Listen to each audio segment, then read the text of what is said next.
భీమవరం పట్టణం 8వ ward చినరంగనిపాలెం committee ఆధ్వర్యంలో శ్రీ కోదండ రామాలయం నందు వేయించేసి ఉన్న సీతమ్మ లక్ష్మీదేవి పుంతలో ముసలమ్మ అమ్మవార్లకు తొలిసారిగా స్థానిక ముత్తైదువులచే సారి సమర్పణ కార్యక్రమం ఘనంగా జరిగింది.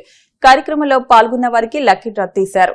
మొదటి బహుమతి చిల్లిమంతల వరలక్ష్మి, రెండో బహుమతి పాల మల్లేశ్వరి, తృతీయ బహుమతి కడలి దేవికి కమిటీ చేతుల మీదుగా నగదు బహుమతిని అందజేశారు. కార్యక్రమంలో పాల్గొన్న మహిళలకు చెల్లబోయిన గోవింద్ కుటుంబ సభ్యుల సహకారంతో బ్లౌజ్ పీసెస్ అందజేశారు. రావాడ అనితా నాయుడు, వేరవల్లి శ్రీనివాస్, పితాని సోమరాజు, దొంగ వెంకట సాయిబాబు సహకారంతో పులిహోర ప్రసాదం అందజేశారు. ఈ కార్యక్రమంలో వేంద్ర ప్రసాద్, పాల శ్రీరామదాసు, వేంద్ర శ్రీను, బొక్క సత్యనారాయణ, బొక్క గోపి, మల్లుల శ్రీనివాస్, వేంద్ర రామకృష్ణ, వేంద్ర వెంకటేశ్వరరావు, చెల్లబోయిన సుబ్బారావు, గుబ్బల పాపారావు, బొక్క సూర్యనారాయణ, వేరవల్లి సుబ్బారావు, బొక్క పెద్ద సుబ్బారావు, కమిటీ సభ్యులు, భక్తులు పెద్ద సంఖ్యలో పాల్గొన్నారు. జై శ్రీరామ్. ఈరోజు చినరంగనిపాలెం గ్రామ కమిటీ వారి ఆధ్వర్యంలో సీతమ్మ వార్లకు, లక్ష్మీదేవి అమ్మవార్లకు, పుంతలో ముసలమ్మ అమ్మవార్లకు